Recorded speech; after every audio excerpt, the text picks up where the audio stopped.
Economic സർവേനെ കുറിച്ച് പറയുമ്പം like പ്രിലിംസിനെ സംബന്ധിച്ചോളം എക്കണോമിക് സർവേ നമ്മൾ എല്ലാ വർഷത്തെ പ്രിലിംസിന്റെ ക്വസ്റ്റ്യൻ പേപ്പർ നോക്കുകയാണെങ്കിലും ഒരു 2-3 ക്വസ്റ്റ്യൻസ് എക്കണോമിക് സർവേന്ന് ഡയറക്റ്റ് ആയിട്ട് ക്വസ്റ്റ്യൻ വരും. ദാറ്റ് മീൻസ് എക്കണോമിക് സർവേയിലുള്ള എന്തെങ്കിലും കോൺസെപ്റ്റുകൾ ബേസ് ചെയ്തിട്ടുള്ള എന്തെങ്കിലും പുതിയ കോൺസെപ്റ്റ്സ് ഉണ്ടെങ്കിൽ അത് ഡിസ്കസ് ചെയ്യാറുണ്ട്.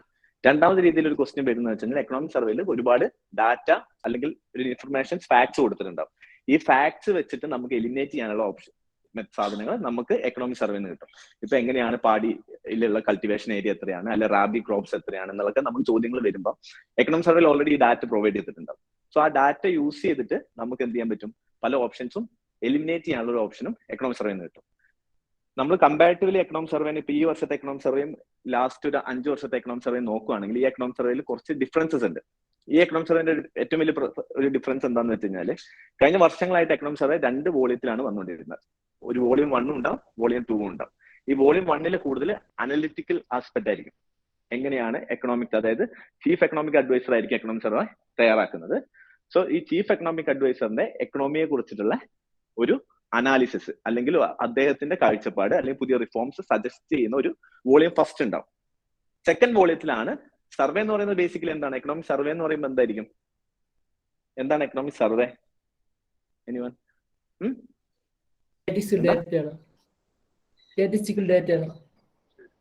കേട്ടില്ല. സ്റ്റാറ്റിസ്റ്റിക്കൽ ഡാറ്റ അനാലിസിസ് ആണ്. സ്റ്റാറ്റിസ്റ്റിക്കൽ ഡാറ്റ അനാലിസിസ് ആണ്.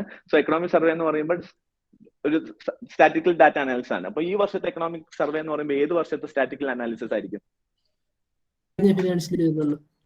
കഴിഞ്ഞ ഫിനാൻഷ്യൽ ഇയറിലായിരിക്കും. ഓട്ടോമാറ്റിക് ആയിട്ട് എക്കണോമിക് സർവേ എന്ന് പറയുമ്പോൾ നമ്മൾ ഓൾറെഡി എക്സിസ്റ്റിംഗ് ആയ ഓൾറെഡി ഹാപ്പൻ ചെയ്ത സാധനത്തെ പറ്റി ആയിരിക്കും നമ്മൾ സർവേ എടുക്കുക. സോ സർവേ എന്ന് പറയുന്നത് നമ്മൾ ഈ വർഷം ഇറങ്ങുന്ന സർവേ 2021 to 2022 വരെയുള്ള എക്കണോമിക് ഇയറിലുള്ള അനാലിസിസിനെ പറ്റി ആയിരിക്കും പറയുന്നത്. നേരെ മറിച്ച് ബഡ്ജറ്റ് ആകുമ്പോൾ എന്തായിരിക്കും കൂടുതൽ പറയാം, അടുത്ത വർഷത്തേക്ക്, അതായത് കമ്മിങ് ഫിനാൻഷ്യൽ ഇയറിൽ 2022 to 23 വരെയുള്ള ബഡ്ജറ്റ് അലോക്കേഷൻ, ഫണ്ട് എങ്ങനെയാണ് അലോക്കേറ്റ് ചെയ്യുന്നത്, ഡിഫറെന്റ് സെക്ടേഴ്സ് എന്താണ്, ആ സെക്ടേഴ്സിലേക്കുള്ള അലോക്കേഷൻ ആയിരിക്കും. സോ സർവേ എന്ന് പറയുന്നത് കഴിഞ്ഞ പോയതായിരിക്കും, ബഡ്ജറ്റ് എന്ന് പറയുന്നത് വരാനിരിക്കുന്ന വർഷത്തെ കാര്യങ്ങളായിരിക്കും. സോ 2 വോളിയത്തിലായിരുന്നു എക്കണോമിക് സർവേ ഇറങ്ങിക്കൊണ്ടിരുന്നത്. ഓക്കെ, പക്ഷെ ഈ വർഷത്തേക്ക് നോക്കുമ്പോൾ ഈ വർഷം നമുക്ക് എക്കണോമിക് സർവേക്ക് 2 വോളിയം ഇല്ല, ഒറ്റ വോളിയം മാത്രമേ ഉള്ളൂ. ഒരു വോളിയം ഒരു അനക്സും ഉള്ളൂ. ഈ ഫസ്റ്റ് വോളിയത്തിൽ സർവേ, ദാറ്റ് മീൻസ് ഫാക്ച്വൽ ഇൻഫർമേഷനിലെ ആ ഒരു കംപ്ലീറ്റ് ഫാക്ച്വൽ ഇൻഫർമേഷൻ ആസ്പെക്ട് മാത്രമേ ഉള്ളൂ. അനാലിസിസ് പാർട്ട് സർവേയിൽ നിന്ന് ആക്ച്വലി ഒരു ലാർജ് പാർട്ട് കംപ്ലീറ്റ്ലി മിസ്സിംഗ് ആണ്. സോ ഈ സർവേ എന്ന് പറയുന്നത് ഓട്ടോമാറ്റിക്കലി നിങ്ങൾക്ക് ഈ സർവേ വായിക്കുന്നതുകൊണ്ട് എത്രത്തോളം ഇമ്പോർട്ടന്റ് എന്ന് ഞാൻ പറയുകയാണെങ്കിൽ ഈ സർവേനെക്കാട്ടും ഇമ്പോർട്ടന്റ് ആണ് എക്കണോമിക്സിന്റെ സ്റ്റാറ്റിക് പാർട്ട് നിങ്ങൾ അറിഞ്ഞിരിക്കുക. കാരണം ഇതിനകത്ത് കൂടുതലും ഫാക്ച്വൽ ഇൻഫർമേഷൻ ആണ് ഈ സർവേയിലുള്ളത്. ഈ വർഷത്തെ സർവേയിൽ ഏറ്റവും കൂടുതൽ ഫാക്ച്വൽ ഇൻഫർമേഷൻ ആണ്. മറ്റേ ഇപ്പം ഏറ്റവും നല്ലൊരു അനാലിറ്റിക്കൽ സർവേ ലാസ്റ്റ് വന്നത് 2016 സർവേ ആണ്. ആ സമയത്താണ് ഈ ചക്രവ്യൂഹ ചലഞ്ചോ, അതാണ് ഇപ്പോഴും നമ്മൾ ആൻസറുകളൊക്കെ യൂസ് ചെയ്യുന്ന കോൺസെപ്റ്റുകളും കീവേഡ്സ് ഒക്കെ വന്നത്. ആ 2016 അരവിന്ദ് സുബ്രഹ്മണ്യത്തിന്റെ സർവേ ആണ് ഏറ്റവും നല്ല സർവേ ആയിട്ട് ലാസ്റ്റ് വന്നത്. ഈ വർഷം നമുക്ക് ഈ സർവേ ഇറങ്ങുന്നതിന്റെ തൊട്ട് മുമ്പുള്ള പീരീഡിൽ ചീഫ് എക്കണോമിക് അഡ്വൈസർ എന്ന പോസ്റ്റ് എന്തുണ്ടായിരുന്നില്ല, വേക്കന്റ് ആയിരുന്നു. And government is not filled up that post for a long time. So അതുകൊണ്ട് ചീഫ് എക്കണോമിക്സ് അഡ്വൈസർ ഇല്ലാത്തതുകൊണ്ട് ആ സർവേ നമ്മൾ ഈ സർവേ പ്രിപ്പയർ ചെയ്തത് ചീഫ് എക്കണോമിക്സ് അഡ്വൈസർ അല്ല, പ്രിൻസിപ്പൽ അഡ്വൈസർ ആണ്. സോ ഇതാണ് മിനിസ്ട്രി ഓഫ് ഫിനാൻസിന്റെ, ഇപ്പം നിങ്ങൾ സ്ക്രീനിൽ കാണുന്നതാണ് മിനിസ്ട്രി ഓഫ് ഫിനാൻസിന്റെ സ്ട്രക്ചർ. സോ മിനിസ്ട്രി ഓഫ് ഫിനാൻസിന്റെ അണ്ടറിൽ മിനിസ്റ്റർ ഓഫ് ഫിനാൻസ് വരും, നിർമ്മല സീതാരാമൻ. അതിന്റെ ഇടയിൽ മിനിസ്റ്റർ ഓഫ് ഒരു സ്റ്റേറ്റ് ഉണ്ടാവും. അതിന്റെ അണ്ടറിലാണ് ഡിപ്പാർട്ട്മെന്റ് ഓഫ് എക്കണോമിക് അഫയേഴ്സ്. ഈ ഡിപ്പാർട്ട്മെന്റ് ഓഫ് എക്കണോമിക് അഫയേഴ്സ് ആണ് എന്ത് പ്രിപ്പയർ ചെയ്യുന്നത്, survey. Under department of economic affairs there will be a chief economic adviser. So ഈ is to prepare the survey. So presently ഈ chief ഇപ്പൊ appointed ആണ്, ഇപ്പൊ chief economics adviser ഉണ്ട്. പക്ഷെ ഈ സർവേ ഇറങ്ങുന്ന സമയത്ത് ഇല്ലാത്തതിനാൽ ഈ സർവേ പ്രിപ്പയർ ചെയ്ത് പ്രിൻസിപ്പൽ എക്കണോമിക് അഡ്വൈസർ ആണ്, ചീഫ് എക്കണോമിക് അഡ്വൈസർ അല്ല ഈ വർഷത്തെ എക്കണോമിക് സർവേ പ്രിപ്പയർ ചെയ്തത്. Won't ask you in prelims and out. പ്രിലിംസിൽ ഇത് ചോദിക്കൊന്നുമില്ല, പക്ഷെ just for your information, like അതിന്റെ ഒരു ബേസ് കിട്ടാൻ വേണ്ടിയിട്ട് പറഞ്ഞു എന്ന് മാത്രമേ ഉള്ളൂ. സോ അതുപോലെ തന്നെ എക്കണോമിക് സർവേ എന്ന് പറയുന്നത് ഡിപ്പാർട്ട്മെന്റ് ഓഫ് എക്കണോമിക്സ് അഫയേഴ്സ് ആണ് റിലീസ് ചെയ്യുന്നത്. അത് ഇമ്പോർട്ടന്റ് ആണ്. ബഡ്ജറ്റ് ആരാണ് റിലീസ് ചെയ്യുന്നത്, ആരാണ് ബഡ്ജറ്റ് പ്രിപ്പയർ ചെയ്യുന്നത് ഫിനാൻസ് മിനിസ്ട്രിയില്? ഫിനാൻസ് മിനിസ്ട്രി അതിൽ ആരാണ്, ഏത് ഡിപ്പാർട്ട്മെന്റ് ആയിരിക്കും? ഡിപ്പാർട്ട്മെന്റ് ഓഫ് സെയിം ഡിപ്പാർട്ട്മെന്റ് തന്നെയാണ്, ഡിപ്പാർട്ട്മെന്റ് ഓഫ് എക്കണോമിക്സ് അഫയേഴ്സ് തന്നെയാണ് ബഡ്ജറ്റും പ്രിപ്പയർ ചെയ്യുന്നത് കേട്ടോ. So survey actually usually survey present ചെയ്യുന്ന എപ്പോഴാന്ന് വെച്ച് കഴിഞ്ഞാൽ നമ്മൾ ബഡ്ജറ്റ് ഇപ്പം കഴിഞ്ഞ 5-6 വർഷമായിട്ട് ബഡ്ജറ്റ് എർലിയർ ആക്കിയിട്ടുണ്ട്. ഫെബ്രുവരി 1 budget.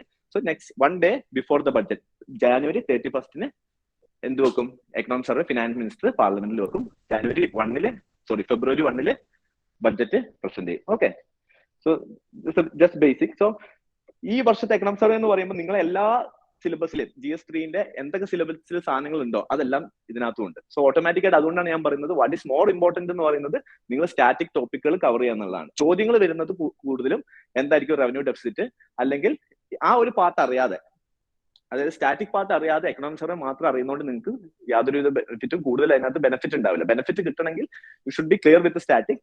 Then from the additional point statics datas വെച്ചിട്ട് നിങ്ങൾക്ക് എന്ത് ചെയ്യാൻ പറ്റും, എലിമിനേഷൻസ് ഓപ്ഷൻസ് എലിമിനേറ്റ് ചെയ്യാൻ പറ്റും.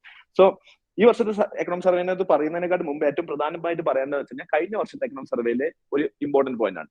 കഴിഞ്ഞ വർഷത്തെ എക്കണോമിക് സർവേന്റെ തീം എന്തായിരുന്നു വെച്ച് കഴിഞ്ഞാൽ സേവിംഗ് ലൈഫ്സ് ആൻഡ് ലിവ്ലിഹുഡ്. അതായിരുന്നു കഴിഞ്ഞ വർഷത്തെ എക്കണോമിക് സർവേ. കഴിഞ്ഞ വർഷത്തെ എക്കണോമിക് സർവേ എന്ന് പറയുമ്പോൾ 2020 to 2021. സോ 2020 to 2021 സ്പെഷ്യലി ഒരു പ്രത്യേകത ഉണ്ട് അല്ലെ. എന്തായിരുന്നു, once in a like century pandemic year ആയിരുന്നു. So there was a complete shutdown. So the government has choose different policies. So government has choose the policy of saving lives than protecting the economy in 2020. അല്ലെ, കോവിഡിന്റെ സമയത്ത് നമ്മൾ എന്ത് ചെയ്ത് complete shut down ആണ് പോയത്. US ഒന്നും ചെയ്യുന്ന പോലെ ഓപ്പൺ ആക്കിയില്ല, നമ്മൾ എന്ത് ചെയ്തു കംപ്ലീറ്റ് പാൻഡമിക് ഷട്ട് ഡൗൺ പോയി. സോ സേവിംഗ് ലൈഫ്സിനാണ് നമ്മൾ കൂടുതൽ ഇമ്പോർട്ടന്റ് കൊടുത്തത്. അതുകൊണ്ട് തന്നെ എക്കണോമിക് ഗ്രോത്തിന്റെ സൈഡ് നോക്കുവാണെങ്കിൽ നമുക്ക് എന്ത് വന്നിട്ടുണ്ട്, എക്കണോമിക് ഡിക്ലൈൻ, നെഗറ്റീവ് ഗ്രോത്ത് ആയിരുന്നു വേരിയസ് സെക്ടേഴ്സിൽ വിറ്റ്നസ് ചെയ്തിട്ടുണ്ടായിരുന്നു. കാരണം ഇമ്പോർട്ടൻസ് ഏറ്റവും കൂടുതൽ ലൈഫ് സേവ് ചെയ്യുക and economy will recover after once the pandemic is over. So mean time will try to provide maximum vaccination. Okay, so 2020 നമ്മൾ കൂടുതൽ വാക്സിനേഷനും കാര്യങ്ങളും കൊടുത്തിട്ട് നമ്മൾ 2021 ആയപ്പോഴേക്ക് നമ്മൾ എക്കണോമി എന്തായി, ഏകദേശം ഓപ്പൺ ആയി വന്നു.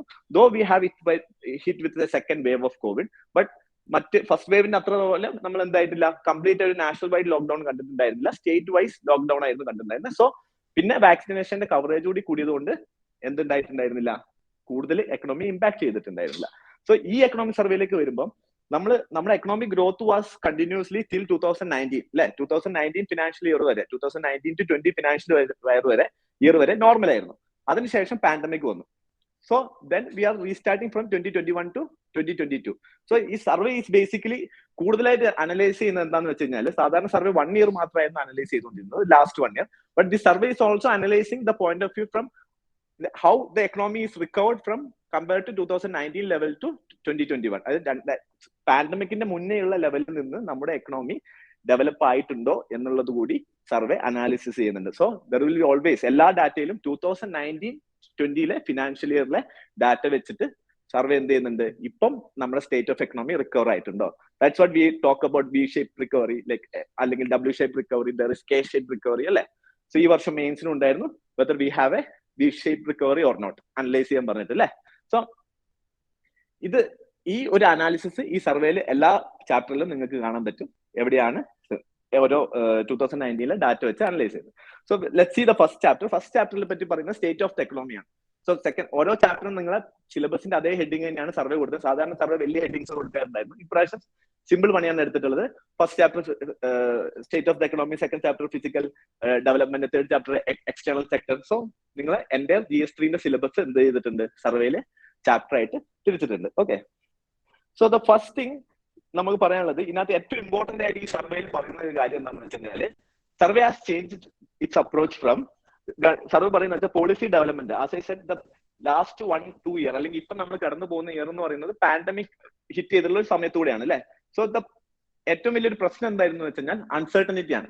ഓക്കെ, സോ പോളിസി മേക്കിംഗിൽ ഗവൺമെന്റ് ഏറ്റവും കൂടുതൽ ഫേസ് ചെയ്യുന്ന ഇഷ്യൂ അൺസർട്ടനിറ്റി ആണ്. ഗവൺമെന്റിന് എന്ത് ചെയ്യാൻ പറ്റുന്നില്ല, കൃത്യമായിട്ടുള്ള പോളിസി എടുക്കാൻ പറ്റുന്നില്ല. മേ ബി നമ്മളിപ്പോ മുന്നോട്ട് പോയിക്കൊണ്ടിരിക്കുമ്പോൾ പെട്ടെന്നായിരിക്കും തേർഡ് വേവ് വരുന്നത് അല്ലെ ഫോർത്ത് വേവ് വരുന്നത്. സോ എന്താണ് ഫ്യൂച്ചറിൽ എന്നുള്ളത് കംപ്ലീറ്റ് പ്രെഡിക്ട് ചെയ്യാൻ പറ്റാത്ത ഒരു സിറ്റുവേഷനിലൂടെയാണ് കറന്റ് എക്കണോമി പോയിക്കൊണ്ടിരിക്കുന്നത്. സോ ഇതിന് മുന്നേ പാൻഡമിക് ഇയറിന് മുന്നേ എങ്ങനെയാണോ പോളിസീസ് ഡെവലപ്പ് ചെയ്തുകൊണ്ടിരുന്നത് ആ രീതിയിൽ തന്നെ നമുക്കിനി പോളിസീസ് ഡെവലപ്പ് ചെയ്യാൻ പറ്റില്ല. സോ അതിനു മുമ്പ് 2019 മുമ്പ് എങ്ങനെയായിരുന്നു പോളിസീസ് ഡെവലപ്പ് ചെയ്തിരുന്നതെന്ന് വെച്ച് കഴിഞ്ഞാൽ വാട്ടർഫാൾ സ്ട്രാറ്റജി എന്നാണ് അതിന് പറയാം. So this term is really important because this term is like you can get a direct question from what is Bhasil strategy. Okay, അങ്ങനെ ഒരു ടേം നിങ്ങൾക്ക് ഡയറക്റ്റ് കൊടുക്കാൻ പറ്റും. ബിക്കോസ് സർവേന്റെ തീം തന്നെ സർവേ ബേസിക്കലി ഡിസ്കസ് ചെയ്യുന്ന മെയിൻ ഒരു area എന്ന് പറയുന്നത് പുതിയ സ്ട്രാറ്റജിയിലേക്ക് ഗവൺമെന്റ് പോളിസി മേക്കിംഗ് പോയെന്നാണ്. ന്യൂ പോളിസി എന്ന് പറയുന്നത് ബാർബൽ സ്ട്രാറ്റജിയാണ്. Before going to the barbell strategy I will talk about waterfall strategy. Okay, but 2019 മുമ്പ് വരെ നമ്മൾ ഫോളോ ചെയ്ത വാട്ടർഫാൾ സ്ട്രാറ്റജിയാണ്. വാട്ടർഫാൾ സ്ട്രാറ്റജി എന്താണെന്ന് വെച്ച് കഴിഞ്ഞാൽ നമ്മൾ നല്ല വേൾഡിലുള്ള മിക്ക എക്കണോമികളും ഫോളോ ചെയ്യുന്നത് വാട്ടർഫാൾ സ്ട്രാറ്റജിയാണ്. അതെന്താന്ന് വെച്ച് കഴിഞ്ഞാൽ പൊതുവെ അൺസർട്ടനിറ്റീസ് ഒന്നുമില്ല എക്കണോമിയിൽ. ലൈക്ക് നമുക്ക് പ്രീ ഹെഡ് ആയിട്ട് പോളിസി ഉണ്ടാക്കുന്ന സ്റ്റേജിൽ തന്നെ, പോളിസി ഫോർമുലേറ്റ് ചെയ്യുന്ന സമയത്ത് തന്നെ എന്തൊക്കെ അൺസർട്ടനിറ്റീസ് വരാം എന്നുള്ളത് നമുക്ക് എന്ത് ചെയ്യാൻ പറ്റും, പ്രെഡിക്റ്റ് ചെയ്യാൻ പറ്റും. മുൻകൂട്ടി എന്തൊക്കെ പ്രശ്നങ്ങൾ വരാം മാക്സിമം നമ്മൾ പ്രെഡിക്റ്റ് ചെയ്യുന്നു. മാക്സിമം ലോങ് ടൈം പോളിസീസ് നമുക്ക് ഉണ്ടാക്കാൻ പറ്റുന്നു. കാരണം മറ്റ് പ്രശ്നങ്ങളൊന്നും വരാൻ ചാൻസ് ഇല്ല. ഇപ്പൊ നമുക്കൊരു പുതിയൊരു ഒരു എക്സ്പോർട്ട് സെക്ടർ അല്ലെങ്കിൽ ഒരു റോഡ് ഡെവലപ്പ് ചെയ്യണം, അല്ലെങ്കിൽ ഒരു വലിയ 5-8 ഹോസ്പിറ്റൽ എയിംസ് ഒരു 5 പണിയണം എന്നുള്ളതാണെങ്കിൽ ഓക്കെ, പർട്ടിക്കുലർ എമൗണ്ട് നമ്മൾ എയിംസിന് വേണ്ടിയിട്ട് മാറ്റി വെക്കുന്നു, ഇത്ര സിമെന്റിന് ഇത്ര എമൗണ്ട് മാറ്റി വെക്കുന്നു, എഞ്ചിനീയറിംഗിന് ഇത്ര എമൗണ്ട് മാറ്റി വെക്കുന്നു, മെഡിക്കൽ സ്റ്റാഫിന് ഇത്ര എമൗണ്ട് മാറ്റി വെക്കുന്നു. പ്രെഡിക്റ്റബിലിറ്റി ഉണ്ട്. നമുക്ക് എല്ലാം മുൻകൂട്ടി പോളിസിയുടെ മുമ്പ് തന്നെ you can predict, then you will spend the money. So അതിന്റെ ഇടയിൽ നിന്നുള്ള എന്തെങ്കിലും ചേഞ്ചസോ കാര്യങ്ങളോ വന്നു കഴിഞ്ഞാലൊന്നും ഈ പോളിസിയിൽ ചേഞ്ചസ് വരില്ല. കാരണം ഓൾറെഡി പ്രെഡിക്റ്റ് ചെയ്ത് എല്ലാം എടുത്തതിന് ശേഷം മാത്രം പോളിസി ഉണ്ടാക്കുന്നതാണ് waterfall strategy. So under waterfall സ്ട്രാറ്റജിയിൽ ഒരു എക്സാമ്പിൾ പറയാൻ പറ്റുമോ? എങ്ങനെ എന്തെങ്കിലും ഒരു എക്സാമ്പിൾ പറയാൻ പറ്റുമോ ഈ വാട്ടർഫാൾ സ്ട്രാറ്റജിയിൽ നമ്മൾ ഇങ്ങനെ പ്രെഡിക്റ്റ് ചെയ്തിട്ടുണ്ടാവുന്നത്? 5 year പ്ലാൻസ് വാട്ടർഫാൾ സ്ട്രാറ്റജി അല്ലേ? കാരണം നമ്മൾ ഒരു ദിവസം പ്ലാൻ തുടങ്ങുന്നതിന് മുമ്പ് നമ്മൾ എന്ത് ചെയ്യാണ്, നമ്മൾ ഒരു അടുത്ത 5 വർഷത്തേക്ക് എന്തൊക്കെ നടക്കാൻ പോകുന്നു എന്നുള്ളത് നമ്മൾ പ്ലാൻ ചെയ്യുന്നു. അഗ്രികൾച്ചർ സെക്ടറിൽ ഇത്ര ഗ്രോത്ത് ഡെവലപ്പ് ചെയ്യണം, അല്ലെങ്കിൽ ഇൻഡസ്ട്രിയൽ സെക്ടറിൽ എന്തൊക്കെ ഡെവലപ്മെന്റ് വരണം എന്നുള്ളത് already beforehand we are predicting. Why this is possible? Because there is like lack of very less unpredictability in the economy. എക്കണോമിയിൽ വലിയ അൺപ്രഡിക്റ്റബിലിറ്റി ഇല്ല. പക്ഷെ ദ സെയിം സ്ട്രാറ്റജി നമുക്ക് ഈ കോവിഡ് പീരീഡിൽ ഇത്രയും അൺസർട്ടനിറ്റി ഉള്ള സമയത്ത് ചെയ്യാൻ പറ്റില്ല. അതിന്റെ ഒരു പ്രശ്നം എന്താണെന്ന് വെച്ച് കഴിഞ്ഞാൽ, ഈ ഒരു സമയത്ത് ഇപ്പൊ നമ്മളൊരു പോളിസി ഇപ്പൊ സ്റ്റാർട്ട് ചെയ്തു, in between there will be some എന്താ പറയാ, ഇപ്പൊ ഒരു തേർഡ് വേവോ അല്ലെങ്കിൽ പുതിയൊരു വൈറസ് വേരിയന്റ് വന്നു കഴിഞ്ഞാൽ വീണ്ടും പോളിസിനെ കംപ്ലീറ്റ് ഡിസ്റപ്റ്റ് ചെയ്യും. So what is more important right now is a flexible policy ആയിരിക്കണം. പോളിസി എന്ത് ചെയ്യാൻ പറ്റണം, ഏത് നിമിഷവും പോളിസിയെ അതിന്റെ കണ്ടിന്യൂസ് ആയിട്ട് മാറ്റാൻ പറ്റണം. വേറൊരു ഗുണം ഈ സമയത്തുള്ളതെന്ന് വെച്ച് കഴിഞ്ഞാൽ, കമ്പയർ ടു ലൈക്ക് നമ്മൾ 2010 മുന്നേ നോക്കുന്നതും ഇപ്പൊ നോക്കുകയാണെങ്കിൽ നമുക്ക് we have like available of like we are getting lot of data അല്ലെ? നമ്മൾ ഒരുപാട് ഡാറ്റ പ്രൊഡ്യൂസ് ചെയ്യുന്നുണ്ട്. സോ കണ്ടിന്യൂസ് ഫീഡ്ബാക്കിലൂടെ ഒരു പോളിസി ഫ്രെയിംവർക്ക് ചെയ്യണം എന്നുള്ളതാണ് ഇപ്പോഴത്തെ ഏറ്റവും നല്ല policy method. So that's why government choose barbell strategy. What is barbell means? ഈ സാധനം കണ്ടിട്ടില്ലേ ജിമ്മില്? ഇതാണ് barbell. This is A iron road ഉണ്ടാവും. സോ 2 വെയിറ്റ് അപ്പുറം കൊടുത്തിട്ടുണ്ട്. This A kind of A financial strategy. Financial investment ചെയ്യുന്ന കുറെ പേർക്ക് ചിലപ്പോൾ സ്റ്റോക്ക് മാർക്കറ്റ് കളിക്കുന്നവർക്ക് അറിയായിരിക്കും. So this is kind of investment strategy. So government adopting this strategy into the policy framework. Okay, ഇതിന്റെ പ്രത്യേകത എന്ന് വെച്ചാൽ, വൺ എൻഡിൽ you can see that there is a low risk area and other end there is a high risk area. So ഈ low risk ഏരിയയിൽ government എന്താണ് ചെയ്യുന്നതെന്ന് വെച്ച് കഴിഞ്ഞാൽ, ഗവൺമെന്റ് പോളിസി ഫോർമുലേറ്റ് ചെയ്യുമ്പോൾ ചില ഏരിയകൾ we hear what we are try to do. ഈ ലോ റിസ്ക് ഏരിയയിൽ നമ്മൾ ഏറ്റവും റിസ്ക് കുറഞ്ഞ ഏരിയകൾ, ഇപ്പൊ ഇൻവെസ്റ്റ്മെന്റ് ആണെങ്കിൽ ഏറ്റവും റിസ്ക് കുറഞ്ഞ ഏരിയകൾ നമ്മൾ ഇൻവെസ്റ്റ് ചെയ്യുന്നു. ഹൈ റിസ്ക് ഏരിയയിൽ നമ്മൾ എന്തായിരിക്കും, ഏറ്റവും റിസ്ക് കൂടിയ അസറ്റിൽ ഇൻവെസ്റ്റ് ചെയ്യും. കാരണം റിസ്ക് കൂടുമ്പോൾ എന്ത് കിട്ടും, റിട്ടേൺ കൂടുതൽ കിട്ടും. റിസ്ക് കുറയുമ്പോൾ റിട്ടേൺ കുറവായിരിക്കും അല്ലെ? നമ്മൾ റിസ്കുകൾ സാധനം ചെയ്താലല്ലേ കൂടുതൽ ഇൻവെസ്റ്റ്മെന്റ് വരിക, റിട്ടേൺ വരിക. അപ്പൊ റിസ്ക് കുറയുന്നിടത്ത് എന്തുണ്ടാവും, ഇൻവെസ്റ്റ്മെന്റ് റിട്ടേൺ കുറയും. പക്ഷെ നമ്മളെ പ്രൊഡക്റ്റ്, നമ്മൾ അസറ്റ് നമുക്ക് പ്രൊട്ടക്ട് ചെയ്യേണ്ടതുകൊണ്ട് നമ്മൾ will spend more like some part of our asset to low risk area so that our asset will be protected. So this aspect means mainly come from protection aspect. Okay, ഇവിടെ നമ്മൾ എന്ത് ചെയ്യാൻ ഉദ്ദേശിക്കുന്നത്, ഈ ഒരു സൈഡിൽ ഈ ബാർബലിന്റെ ഒരു എൻഡിൽ നമ്മൾ നമ്മുടെ അസറ്റിനെ പ്രൊട്ടക്ട് ചെയ്യാൻ വേണ്ടി ശ്രമിക്കും. And other end we try to like നമ്മൾ കൂടുതലൂടി അഗ്രസീവ് ആയിട്ട് നമ്മൾ പോളിസി ഫോർമുലേഷൻസ് നടത്തും. നമ്മൾ പുതിയ ഡെവലപ്മെന്റ്സ് പ്രൊജക്ട്, പുതിയ വലിയ വലിയ ബിഗ് പ്രൊജക്ട്സ് ഒക്കെ നടത്താൻ നോക്കും. സോ ഇവിടെ പ്രൊജക്ട്, പുതിയ പ്രൊജക്ട്സ് കാര്യങ്ങളൊക്കെ നടത്തും. സോ ലോ സ്ട്രാറ്റജിയിൽ പ്രൊട്ടക്ഷൻ ആസ്പെക്ടിൽ ഗവൺമെന്റ് എന്ത് ചെയ്തെന്ന് വെച്ച് കഴിഞ്ഞാൽ, government try to, so barbell strategy എന്ന് പറഞ്ഞാൽ there are 2 legs. One is low risk area, അല്ലെങ്കിൽ other is high risk area. Low risk ഏരിയയിലാണ് പ്രൊട്ടക്ഷൻ ആസ്പെക്ട് വരുന്നത്. Government is try to protect vulnerable section from this aspect. Okay, ഈ സെക്ഷനിൽ നിന്ന് government എന്ത് ചെയ്യും, ഗവൺമെന്റ് ആളുകൾക്ക് പ്രധാനമന്ത്രി ഗരീബ് കല്യാൺ യോജന നമുക്ക് എന്ത് ചെയ്തു, അരി കൊടുത്തു. So you are protecting the vulnerable poor പീപ്പിളിനെ നമ്മൾ പ്രൊട്ടക്ട് ചെയ്യുന്നു. അതുപോലെ തന്നെ MSMEക്ക് എന്ത് കൊടുത്തു, MSME സെക്ടറിന് നമ്മൾ emergency credit line guarantee schemes കൊടുത്തു.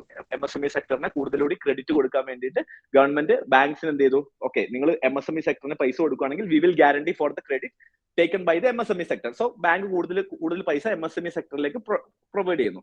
അതുപോലെ തന്നെ നമ്മൾ PLI സ്കീംസ്, ഇപ്പൊ ഒരു പർട്ടിക്കുലർ സെക്ടേഴ്സിന് എന്തില്ല, സെക്ടേഴ്സിന് നമുക്ക് ഡെവലപ്മെന്റ് ഇല്ല. ഫാർമസ്യൂട്ടിക്കൽ സെക്ടേഴ്സിൽ നമുക്ക് നോക്കുമ്പോൾ API, ചൈനയിൽ നിന്ന് API കിട്ടുന്നില്ല. So we want to protect those sectors. So we are giving more schemes to, അല്ലെങ്കിൽ പ്രൊട്ടക്ഷൻ നെറ്റ്വർക്ക് എന്ത് കൊടുക്കുന്നുണ്ട്, ആ സെക്ടറിലേക്ക് കൊടുക്കുന്നു. ആൻഡ് അതർ പാർട്ട് ഓഫ് ദ സെക്ടർ എന്ന് പറയുന്നത് നമ്മൾ എന്ത് ചെയ്യാണ്, real time monetary policy, agile model എന്നാണ് അതിന് പറയാ. this is also a marketing strategy or a management strategy and agile model. One leg there is a protection and the other leg high risk area agile strategy ആണ് government use ചെയ്യുന്നത്. ഈ agile strategy എന്താ സംഭവിക്കുക? ഇവിടെ continuous feedback ആയിരിക്കും. ഒരു policy നമ്മൾ ഇന്ന് ഇറക്കി. So government is planning to invest on tourism. So government is planning to invest on some other sector. Okay, for example, tourism sector. So tourism sector development വരുത്തുന്ന സമയത്ത് ഗവൺമെന്റ് എന്ത് ചെയ്യും? Government policy ഇറക്കി already complete policy ആയിട്ടല്ല government എന്ത് ചെയ്യുന്നത്? Policy introduce ചെയ്യുന്നത്. Policy ഒരു ഫ്രെയിം വർക്ക് ഉണ്ടാക്കി എന്നിട്ട് പോളിസി ഇംപ്ലിമെന്റ് ചെയ്യാൻ തുടങ്ങി. ഇംപ്ലിമെന്റ് ചെയ്യുമ്പോൾ ഒരുപാട് ഡാറ്റ വരില്ലേ? For example Google mobility index. Google mobility index പ്രകാരം നമുക്ക് എന്താ അറിയാൻ പറ്റും? ഒരു സ്ഥലത്ത് ഇപ്പൊ ഒരു പർട്ടിക്കുലർ ഏരിയയിൽ പെട്ടെന്ന് പാളയത്ത് ഒരു തിരക്ക് വന്നു. സോ പാളയത്ത് ഒരുപാട് ആളുകളും ഒരുപാട് വണ്ടികളും പോകുമ്പോൾ അവിടെ എന്ത് വരും? അവിടെ കൂടുതൽ റഷ് വരും. So by seeing that rush government can understand that okay people started moving out of their house. Means economy ഇപ്പൊ ലോക്ക്ഡൌൺ കഴിഞ്ഞ ആളുകൾ എന്ത് ചെയ്യുന്നു? പണ്ട് ഇവിടെ ആരും ഉണ്ടായിരുന്നില്ല സ്ഥലത്ത് കൂടുതൽ വണ്ടികൾ വരാൻ തുടങ്ങുമ്പോൾ സോ എക്കണോമി ഈസ് റിവൈവിങ് അല്ലെ? GST കളക്ഷൻ ഇൻഡെക്സ്, GSTന്റെ ഇൻഡെക്സ് നോക്കിക്കഴിഞ്ഞാൽ നമുക്ക് മനസ്സിലാവും പീപ്പിൾ സ്റ്റാർട്ടഡ് കൺസ്യൂമിങ് അല്ലെ? GST മണി ഇൻക്രീസ് ചെയ്യുന്നതിനനുസരിച്ച് എന്ത് ചെയ്യുന്നു? നമുക്ക് GSTന്റെ മണി വരുന്ന ഇൻക്രീസ് ചെയ്യുന്നതനുസരിച്ച് നമുക്ക് മനസ്സിലാവും okay people started consuming. So government is understood that those particular area is reviving. So government can focus, for example, some export sector. So tourism sector government see okay people are going to like Valley, people are going to Lulu Mall. All civil servant aspirants after exam they used to go to Lulu Mall. Appo manasila okay civil service aalukalakke endu cheyyunnu Lulu Mall undu government manasila. Now government do not want to invest more on tourism sector because it's already growing. So government can also focus. Government see now the production of Lakshmigandh is not happening because people are not buying. So now government want to invest more money on production of Lakshmigandh. So by understanding that, government can invest more on manufacturing sector. Okay, by using the frequency index. This is called high frequency indexes. So government have a lot of high frequency indexes. Such there are many, like around 120 indexes are there. Google mobility indexes are there. UPI payment indexes. How many UPI payments are happening? GST payment index are there. All the government schemes or private indexes, whatever you are doing, it's completely monitored now, right? So by using this data, government can analyze which sector is developing. So if some sector is not developing, government can spend money on that particular sector. So this strategy is called barbell strategy. Okay, any doubt now? Barbell strategy. There will be like rod, there will be two legs. One leg there will be protection, that will be protecting the vulnerable. The other sector is agile model. So in agile model, government trying to introduce invest long-term finances and long-term long-term investment and like capital expenditure. Government trying to revive that sector by using continuous feedback mechanism. Government is introducing the policy, taking the feedback from the data and changing the policy according to it. Earlier waterfall strategy, what was it is? It was completely planned. There is nothing like there is no flexibility. Once it is started, it's just going for 5 years. But here there is no future policies according to the data. Like there is a CPI will come in every one month. Like every month there will be CPI, WPI indexes will come and GST indexes come. So government can understand how demands are growing. In particular sector, demand growth in the India. So as per the data taken from the high frequency indexes, government is continuously changing the policy using the feedback loop mechanism. Okay, continuously taking feedback, changing the policy. So if government wanted to, like government seeing some sector is not growing, government can focus in particular sector, and government one side government can also give the protection for the vulnerable section. So both the sector is growing. One sector vulnerable sections are protected, safety nets are provided, and other sector investment also taken care of. So both the legs are taken care of under the barbell strategy. So government started shifted to policy making to the barbell strategy from the earlier waterfall strategy. That is the one big change happened in the government policy making last this COVID period. Okay, COVID period le ഏറ്റവും വലിയ policy change എന്ന് പറയുന്നത് ഈ ഗവൺമെന്റിന്റെ barbell strategy ലേക്കുള്ള shift ആണ്. Okay, now economic survey ഏറ്റവും important ആയ കാര്യം എന്താണെന്ന് വെച്ചാൽ trend analysis ആണ്. Like നമുക്ക് ഡാറ്റ ഒരുപാട് കിട്ടാറുണ്ട്. Say for example questions വരാം. Last agriculture last 5 years agriculture sector എന്ത് ചെയ്യുന്നില്ല, like there is a continuously agriculture sector grow ചെയ്യുന്നുണ്ട്. അല്ലെങ്കിൽ last 6 or 7 years there is a continuous or consistently industrial sector is declining. So such statement എന്ത് ചെയ്യാറുണ്ട്? UPSC ഒരു favourite area ആണ് trend ചോദിക്കുക. So it's for that it's very important that you should know the trend of different sectors. എങ്ങനെയാണ് last ഒരു 4-5 years ഈ sectors perform ചെയ്തിട്ടുള്ളത്. So agriculture സെക്ടറിന്റെ കാര്യം പറയുകയാണെങ്കിൽ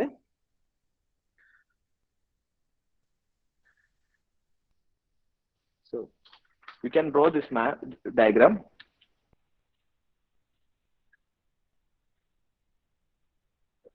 (2008)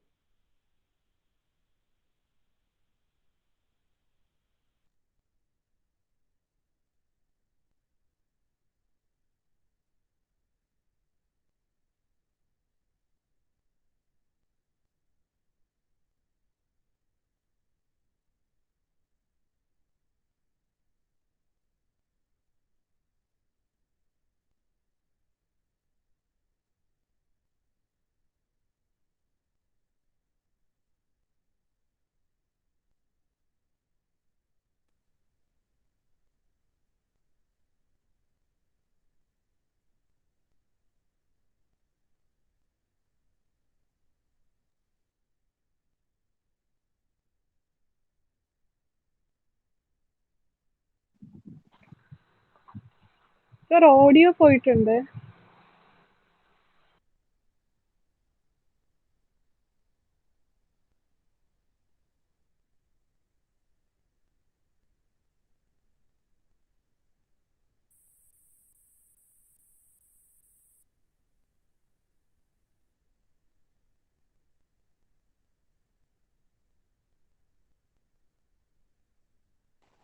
Hello, sir. Audible അല്ല.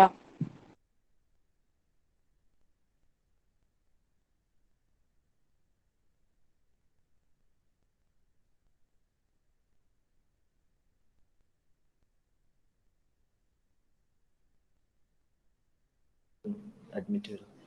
Okay. Sorry, electricity cut type Wi-Fi disconnect type. Restart. Net പോയി അതല്ലേ ഞാൻ പറയുന്നത് ഇവർക്ക് ഈ ഓഫ്ലൈൻ സ്റ്റുഡൻസിനെ മൊബൈലിൽ എടുത്തോ എല്ലാവരും ഓക്കെ അല്ലേ? ആ ചാനൽ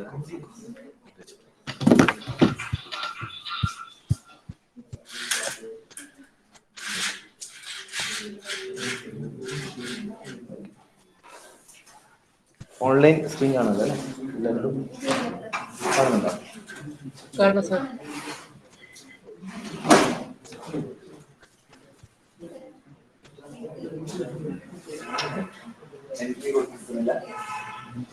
കാണുന്നില്ല?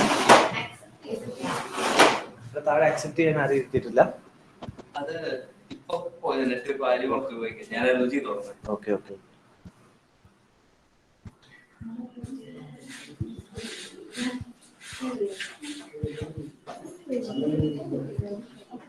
കിട്ടിയില്ലേ? കിട്ടിയില്ലേ? സ്ക്രീൻ കാണുന്നുണ്ടല്ലോ അല്ലേ? കാണാം സർ. ഇവിടുത്തെ ഇത് മ്യൂട്ട് ചെയ്യണേ.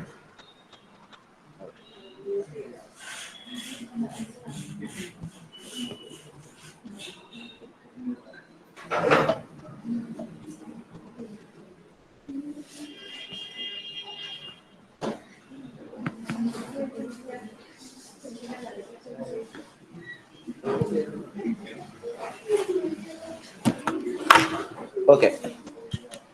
സോ അഗ്രികൾച്ചർ സെക്ടറിന്റെ ഗ്രോത്ത് നോക്കുകയാണെങ്കിൽ അഗ്രികൾച്ചർ സെക്ടറിന്റെ ട്രെൻഡ് നോക്കുകയാണെങ്കിൽ so 2017-18 agriculture sector grown at 5.9% growth rate. When it come to 2018-19, agriculture growth came down to actually 2.4%, and 19 to 20 agriculture growth again increased to 4.3%. Of then 2021 year is what COVID year, right? So growth will increase or decrease? COVID period growth will decrease normally, right? But agriculture sector lockdown ഉണ്ടായിരുന്നോ?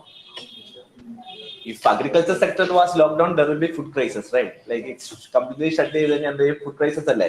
ഒരു വർഷം നമ്മൾ പണിയൊന്നും എടുക്കാതെ നമുക്ക് അരിയൊക്കെ തന്ന് നമ്മൾ സെറ്റായി ജീവിച്ചില്ലേ? So agriculture sector is the only sector during the COVID period there is witnessed a positive growth rate. That is the only sector. Okay. All other sector witnessed a negative growth rate during the COVID period, but agriculture sector during 2021 period it witnessed 3.6% of growth rate. And the this financial year, that means last financial year 2020-22, has agriculture sector again witnessed a growth of 3.9%. So when you see the agriculture sector growth rate, see, even during the COVID period, it has witnessed 3.6% of the growth rate. And the last year also, 2021 to 2022 also, agriculture sector has witnessed 3.9%. So prelims, you may get a question that all the sector has witnessed a negative growth rate during the COVID period. Is it true or false? It's false, right? So we have seen that agriculture sector has grown to 3.6%. There is a 3.6% growth rate. One thing is that because of like agriculture sector was not completely affected by the lockdown period, because there was huge supply was there. Though time of market was restricted, good supply was there continuously. And the other thing is that our agriculture sector is largely dependent on what? Monsoon. The last 3-4 years, the monsoon was normal. So it has not impacted. If there was an El Nino period or something like that, then agriculture growth would have been came down. But the last 3-4 years, the monsoon was good, and the government has also introduced various schemes like Pradhan Mantri Fasal Bima Yojana and one like ENAM programs and all. So agriculture sector is actually witnessed a growth. So this you should keep in mind. It is not witnessed a negative growth during the COVID period. Okay. Diagram. Okay, fine. So the other area with respect to agriculture is that area sown under food cultivation. So when you see, you used to get a question like whether kharif crop is grown more or rabi crop is grown more in India. So it's actually kharif area. The area under cultivation, kharif crop cultivations rabi crop in data rabi crop in a cultivation area sown under eppalum kharif crop in production kharif area cultivation rabi alla wheat paddy. So in the just vision question paper just there are like few statements like pulses area production is more than double compared to oil seed production in the country.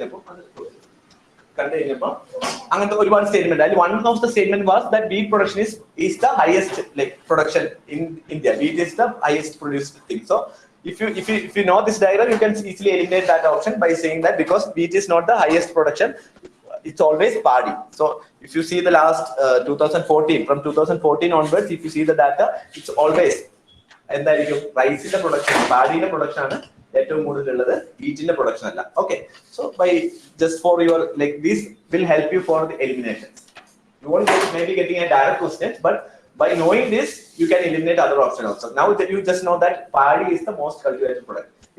Some other statement is that pulse is the most cultivated product in India. Agricultural product in India, you can whether you know or not, it doesn't matter. You can directly eliminate because you know it's paddy. Okay, so you have to try to use your knowledge according to the statements. That's the only thing when it comes to prelims.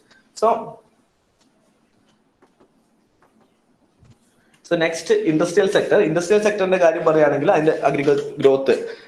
Last 5 years in the industrial sector growth. So 2017-18 industrial sector has grown at 5.9% growth rate. Then it came down to 2018-19 industrial growth rate came down to 5.3%. And before COVID itself, 2019 to 20, industrial growth is already started witnessing negative growth rate of 1.2%. Even before the COVID, industrial sector has witnessed a negative growth rate of 1.2%. And of course, during the COVID period, there was a complete shutdown of production of various industries. So it has largely impacted 2020 to 2021 period. It has witnessed around minus 7.1% of growth rate. So again, it's went down. But this year, the economic survey projected that it's saying that during 2021 and 2022, this industrial sector growth has grown to 11.8%. There is a huge growth comeback because when it comes to compare with the last year, like when economy is completely open, though there was a like second wave is not much affected because we have like most of the people are already covered under vaccination and there was no complete shutdown. So production was continuously happening. So last year there is a growth available for industrial sector, but one thing is that during the COVID period it has witnessed minus 7% of the minus 7% decline. Growth has declining even before COVID. Even before COVID period, industrial sector started witnessing what negative growth rate. It's already 2019, it's reached minus 1.2% of growth rate. 2020 period, it has witnessed again it's declined to minus 7.1%. Okay, then now it's coming back to 11.8%. That's what economic survey says. But when it comes to service sector, the same trend is followed by service sector also, because this is also completely affected by COVID period. So first 2018-19 period, it has witnessed, service sector has witnessed 8.3% of the growth rate, and 19-20 period it has witnessed 7.2%, and during 2021, as you know that there will be negative growth, minus 8.4% negative. Then this year 2021 to 2022 year, there is a positive growth rate of 8.2%. Thank you. So it has witnessed a positive growth rate, 8.2%. It came back. So both industrial sector and the service sector has witnessed negative growth during the COVID period. But there is only one sector which is not witnessed negative growth, that is agriculture sector. Okay. So during the COVID period also, service sector also witnessed a complete shutdown. So that's why there is a change. Okay. Okay. This is service sector. So in the various sectors in the GDP like contribution, this is the various sectors in total GDP, India GDP contribution. So total GDP contribution, agriculture sector is contributing 18.8% of the total GDP of India, and industrial sector is witnessing service sector is sharing 53% of the GDP. Okay, so the maximum share to GDP is come from service sector, as you already know, and the industrial sector is witnessing 28.2% of the total share of the GDP. Okay, so the one thing is that if you see the service sector from 2019 level, when we compare with the 2019 data before COVID period, when you see that the share of service sector to the GDP has increased or declined? Declined, right? 2019 before COVID, service sector used to contribute 55% to the India's GDP. But after COVID, due to lockdown and shutdowns, the contribution from service sector to the GDP has decreased. So there is a decline. But when you see the other data, industrial sector and agriculture sector, so in agriculture sector actually increased. GDP agriculture sector contribution increase. There was before 2020 COVID period, 2019 financial year, agriculture sector contributed 18.4%.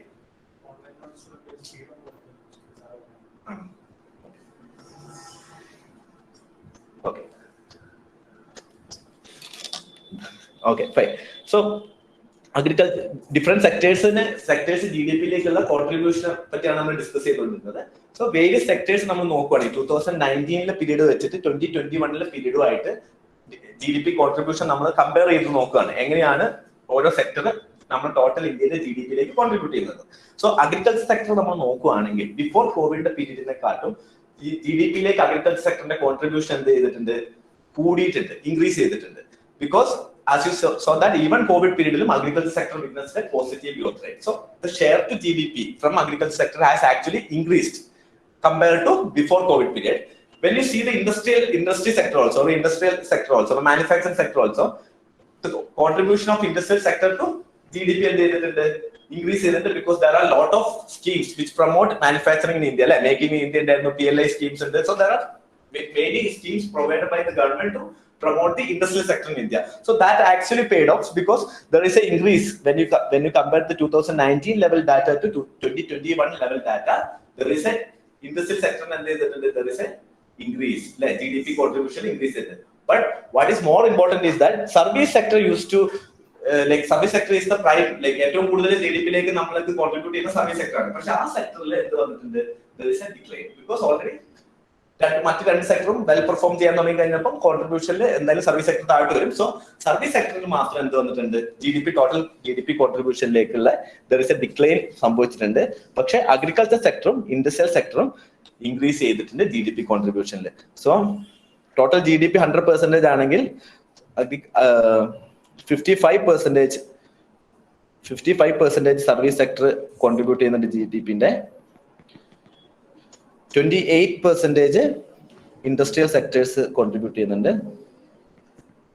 and 18.8% is contributed by agriculture sector. So this is the share of different sector to the GDP. This is also very important for prelims. Okay, prelims il ningalku data kൃത്യം എത്ര sector share ചെയ്യുന്നുണ്ട്. When you especially agriculture sector സംബന്ധിച്ചോളം 1991 ൽ agriculture sector used to contribute 32% of India's GDP. So from 1991, because why 1991 is more important? Because after 1991 only we started reforms. We started opening up our economy and we started focusing more on manufacturing sector and service sector. So from there was a continuous declining of agriculture sector contribution to the GDP. But the last 2-3 years there is a contribution of agriculture to the GDP is started increasing. Okay, so that is also very important. So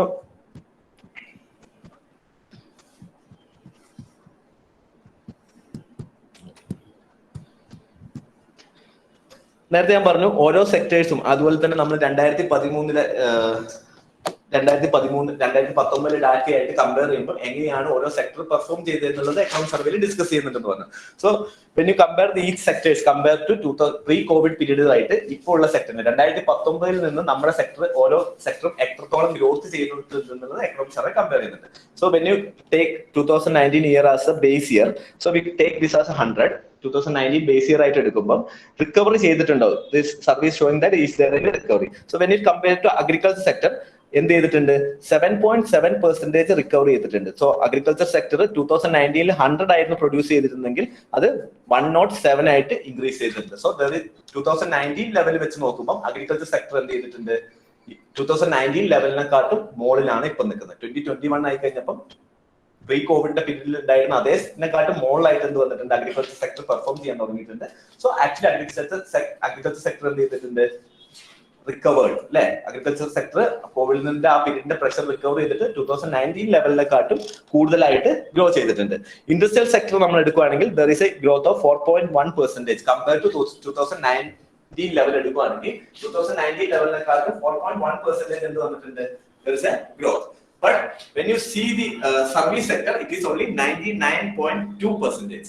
So service sector still not recovered from 2019 level വെച്ച് compare ചെയ്യുമ്പോഴും service sector ഇപ്പോൾ എന്താണ്? 2019 ലെവലിൽ service sector എവിടെയായിരുന്നോ അതിനെക്കാട്ടും പുറകിലാണ്, താഴെയാണ്. ബാക്കി agriculture സെക്ടറും industrial സെക്ടറും റിക്കവർ ആയെങ്കിലും സർവീസ് സെക്ടർ എന്ത് ചെയ്തിട്ടില്ല?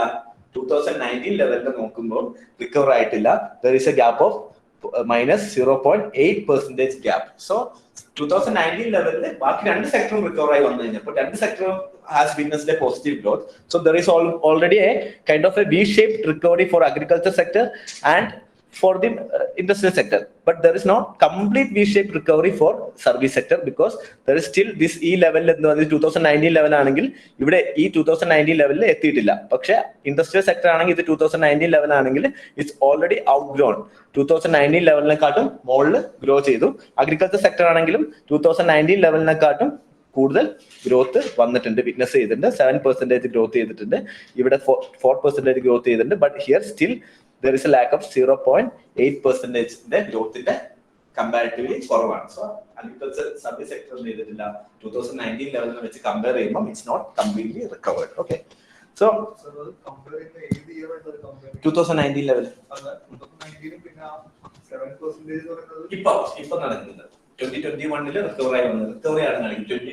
2019-20 ഓവറില് ഇപ്പൊ എന്നാണ് ഗ്രോത്ത് വന്നിട്ടുള്ളത്? 2021-2022 കഴിഞ്ഞ ഈ financial year economic survey discuss ചെയ്യുന്ന ഫിനാൻഷ്യൽ ഇയർ. ഇത് എസ്റ്റിമേറ്റ് അഡ്വാൻസ് എസ്റ്റിമേറ്റ് ബഡ്ജറ്റിൽ കൊടുത്ത 3.9% എന്ന് പറഞ്ഞാൽ ഓരോ വർഷത്തെയും ഗ്രോത്ത് ആണ്. ഇവിടെ നമ്മൾ ഒരു 2019 ഒരു ബേസ് ഇയർ ആയിട്ട് എടുക്കുകയാണ്. ബേസ് ഇയർ ആകുമ്പോൾ അത് 100 ആയിട്ട് എടുക്കും. സോ 100 പ്രൊഡക്ഷനെ വെച്ച് കമ്പയർ ചെയ്യുമ്പോൾ അതിനകത്ത് ഈ 2021-2022 എത്ര ഗ്രോത്ത് കൂടി എന്നാണ് ഇവിടെ കമ്പയർ ചെയ്യുന്നത്. അതായത് 2019 100 പ്രൊഡ്യൂസ് ചെയ്തിട്ടുണ്ടായിരുന്നെങ്കിൽ 100 കിലോ വീറ്റ് പ്രൊഡ്യൂസ് ചെയ്തിട്ടുണ്ടെങ്കിൽ 2021 ആയി കഴിഞ്ഞപ്പോൾ 107 കിലോ വീറ്റ് പ്രൊഡ്യൂസ് ചെയ്യുന്നുണ്ട്.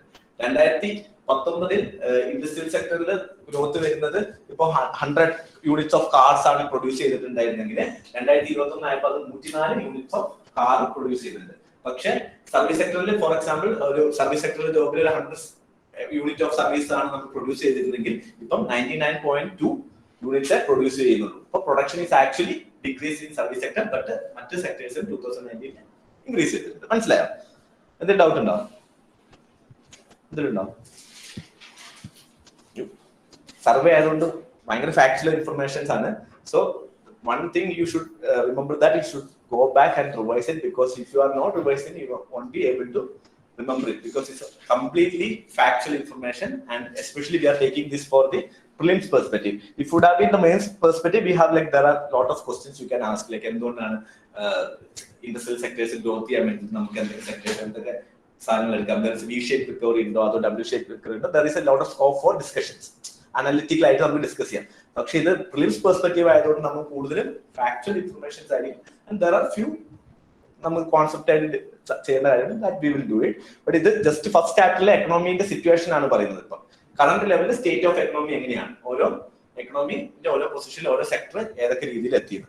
സോ നെക്സ്റ്റ് സ്ലൈഡിൽ പറയുന്നത് ജി ഡി പി ഡിമാൻഡ് സൈഡിൽ ജി ഡി പി അനലൈസ് ചെയ്യുന്നുണ്ട്. So G D P calculation ഏതൊക്കെ മെത്തേഡിൽ ചെയ്യാൻ പറ്റും? സ്റ്റാറ്റിക് ടോപ്പിക് ആണ് again, because this year also economic GS3 mains question ഉണ്ടായിരുന്നു അല്ലേ? GDP 2015 ഗവൺമെന്റ് മാറ്റിയിട്ടുള്ള ചേഞ്ചസ് എന്തൊക്കെയായിരുന്നു എന്നായിരുന്നു question. What are the changes made by the government in 2015 in GDP calculation? എന്തൊക്കെയാണ് ചേഞ്ചസ് അറിയാം? എന്തൊക്കെ ചേഞ്ചസ് വരുത്തിയിട്ടുണ്ടായിരുന്നു? ബേസ് ഇയർ എന്താക്കി 2011 to 12 ആക്കിയിട്ടുണ്ട്. പിന്നെ വേറെ എന്തൊക്കെയായിരുന്നു? MC21 എന്ന് പറയുന്നത് കോർപ്പറേറ്റേഴ്സിന്റെ ഡാറ്റ യൂസ് ചെയ്തിട്ട് പ്രൈവറ്റ് സെക്ടേഴ്സിന്റെ ഡാറ്റ യൂസ് ചെയ്തിട്ടാണ് GDPക്ക് വേണ്ടിയിട്ട് പ്രൈവറ്റ് സെക്ടേഴ്സിന്റെ കോൺട്രിബ്യൂഷൻ കൂടി MCA21 എന്ന് പറയുന്ന ഒരു ഇൻഡെക്സ് എടുത്തു. MCA21 എന്ന് പറയുന്നത് എന്താണ്? 21 കമ്പനികളാണ് അല്ല, it's A 21 registered unique number, 21 digit number ആണ് MCA. അതിനകത്ത് there are like many companies registered under it. So ആ കമ്പനികളുടെ പ്രൊഡക്ഷൻ ലെവൽ എടുക്കും. പിന്നെ എന്ത് ചേഞ്ചസ് ആയിട്ട് വന്നിട്ടുണ്ടായിരുന്നത്? 2015 മുമ്പ് വരെ നമ്മൾ, അല്ലെങ്കിൽ 2015 മുമ്പ് വരെ GDP കാൽക്കുലേറ്റ് ചെയ്തിരിക്കുന്നത് GDP അറ്റ് ഫാക്ടറി കോസ്റ്റിലായിരുന്നു. After 2015 GDP start calculating at GDP at market price. എന്തായിരിക്കും ഡിഫറൻസ്? ഫാക്ടറി കോസ്റ്റ് ആയിരിക്കും മാർക്കറ്റ് പ്രൈസ് ആയിരിക്കും കൂടുക? മാർക്കറ്റ് പ്രൈസ് ആയിരിക്കും കൂടുക, because market price includes what? Indirect tax കൂട്ടും, സബ്സിഡി കുറയ്ക്കും. സോ ടാക്സ് ഇപ്പം GDP ഇപ്പം ഫോർ എക്സാമ്പിൾ നമുക്ക് GDP-നെ കുറച്ച് കൂട്ടണം. ഇപ്പം ഈസി ടെക്നിക്ക് എന്തായിരിക്കും? Because these concepts are important. ഈ കോൺസെപ്റ്റ് ആയിരിക്കും നിങ്ങളുടെ എക്സാമിൽ കുറച്ചുകൂടി ചോദിക്കാം. പ്രിലിംസിന് ചോദിക്കുമ്പോൾ ഈ കോൺസെപ്റ്റിന്റെ ക്ലാരിറ്റി ഉണ്ടെങ്കിൽ മാത്രമേ നിങ്ങൾക്ക് എന്ത് ചെയ്യാൻ പറ്റുള്ളൂ, അത് എലിമിനേറ്റ് ചെയ്യാൻ പറ്റുള്ളൂ. സോ മാർക്കറ്റ് പ്രൈസ് ഇപ്പം GDP ഞാൻ പറയുകയാണെങ്കിൽ GDP നിങ്ങൾക്ക് ഇൻക്രീസ് ചെയ്ത്, പ്രൊഡക്ഷൻ ഇൻക്രീസ് ചെയ്തിട്ടില്ല. സോ പ്രൊഡക്ഷൻ ഇസ് 100 യൂണിറ്റ്സ് തന്നെ കാറ്. GDP ഫാക്ടർ കോസ്റ്റ് ഇപ്പൊ കാൽക്കുലേറ്റ് ചെയ്ത് കംപ്ലീറ്റ് വെച്ചിരിക്കണം. അല്ലെങ്കിൽ മാർക്കറ്റ് പ്രൈസിൽ GDP എന്ന് പറയുന്നത് ഒരു 150 ആണെന്ന് വിചാരിക്കാം. എനിക്ക് നിങ്ങൾക്ക് ഈ GDP ഇൻക്രീസ് ചെയ്യണം ഗവൺമെന്റിന്റെ, പക്ഷെ പ്രൊഡക്ഷൻ കൂട്ടാൻ പറ്റില്ല. എന്തെങ്കിലും മെത്തേഡ് ഉണ്ടോ? എന്തെങ്കിലും ചെയ്യാൻ പറ്റുമോ? ഇൻഡയറക്ട് ടാക്സ് കൂട്ടി കഴിഞ്ഞാൽ എന്ത് പറ്റും? GDP കാൽക്കുലേഷൻ ഓട്ടോമാറ്റിക് ആയിട്ട് GDP കൂടും, ബിക്കോസ് GDP മാർക്കറ്റ് പ്രൈസിൽ എന്തുണ്ട്? ഇൻഡയറക്ട് ടാക്സ് ഉണ്ട്. അപ്പൊ 100 യൂണിറ്റ്സ് കാറിന് 10% ആയിരുന്നു ടാക്സ് എങ്കില് നമ്മൾ എന്ത് ചെയ്താൽ മതി? 15% ആക്കി കഴിഞ്ഞു കഴിഞ്ഞാലും വിത്ത് സെയിം 100 യൂണിറ്റ്സ് കൊണ്ട് തന്നെ നമുക്ക് GDP റേറ്റിനെ കൂട്ടി കാണിക്കാം. That's why Congress again and again like criticizing government that GDP growth rate is like the calculation of GDP is not completely transparent. അല്ല എന്ന് പറയാനുള്ള ഒരു കാരണം, ടാക്സ് കൂടുതലാണെങ്കിൽ ഓട്ടോമാറ്റിക് ആയിട്ട് എന്ത് കാണും? GDP കൂടും. But why we change to this system?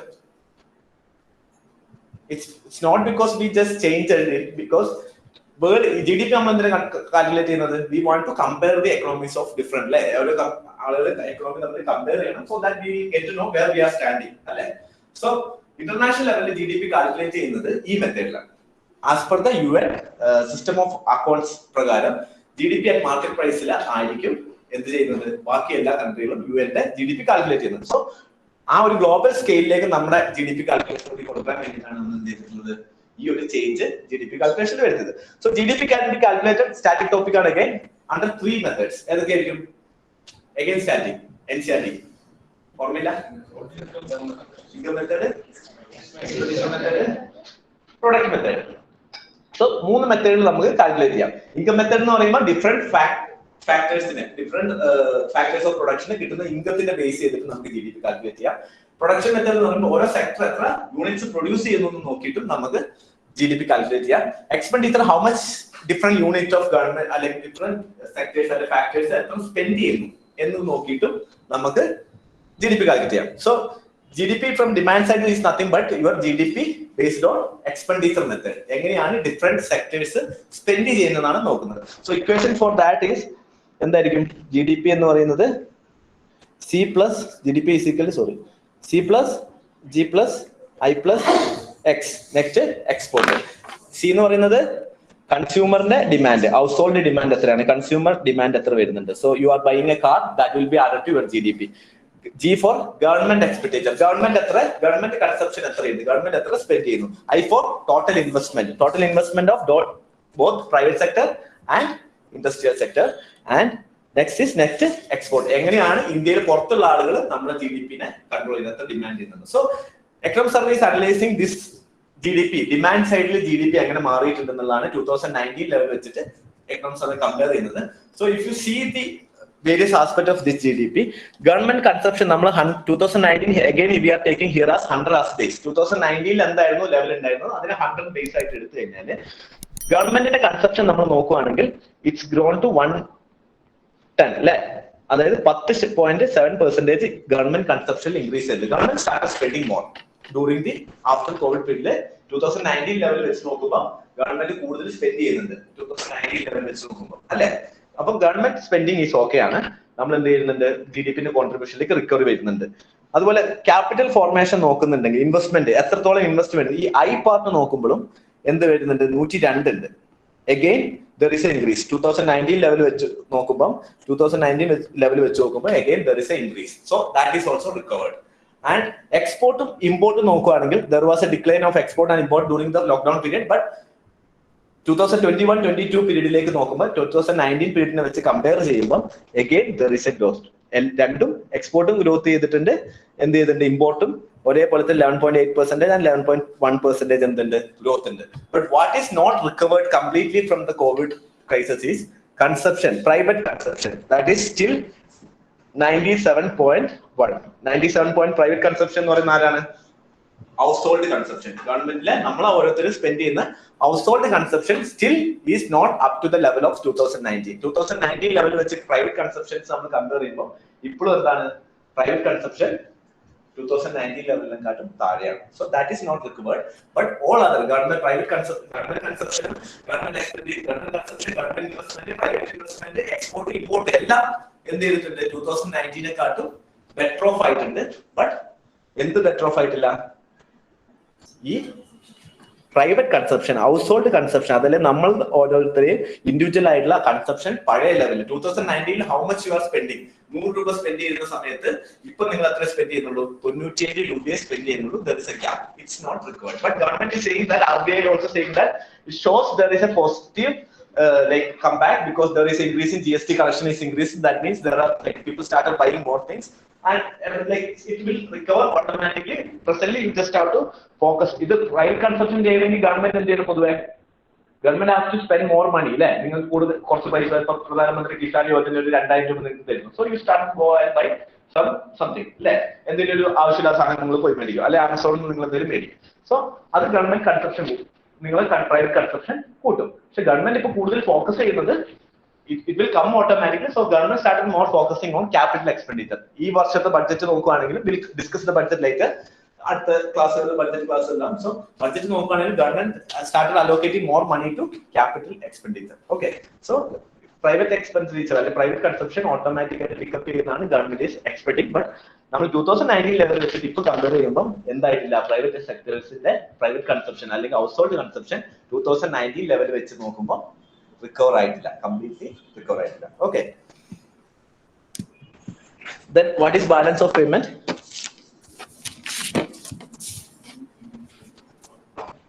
Balance of payment എന്താ, ഒരു നാഷന്റെ കൺട്രിയിലുള്ള ആളുകളുടെ അല്ലെങ്കിൽ നമ്മളെ ഇവിടുത്തെ റെസിഡൻസോ പ്രൈവറ്റ് ഗവൺമെന്റിന്റെയും ട്രാൻസാക്ഷൻ അല്ലെ, goods and service transaction between the outside വേൾഡിന്റെ അക്കൗണ്ടാണ് balance of payment. So balance of payment as അതിന്റെ അടിയിൽ എന്തൊക്കെ സെഗ്മെന്റ് ഉണ്ട്, കറണ്ട് അക്കൗണ്ടും ഉണ്ട്, account and capital. This is more important because ഇതായിരിക്കും ചോദ്യം വരാൻ കൂടുതൽ chance. That's why I am just going like just ഒന്ന് ബ്രഷ് അപ്പിന് വേണ്ടി പറയുന്നുള്ളൂ. സോ കറണ്ട് അക്കൗണ്ട് കീഴിൽ എന്തൊക്കെയുണ്ട്?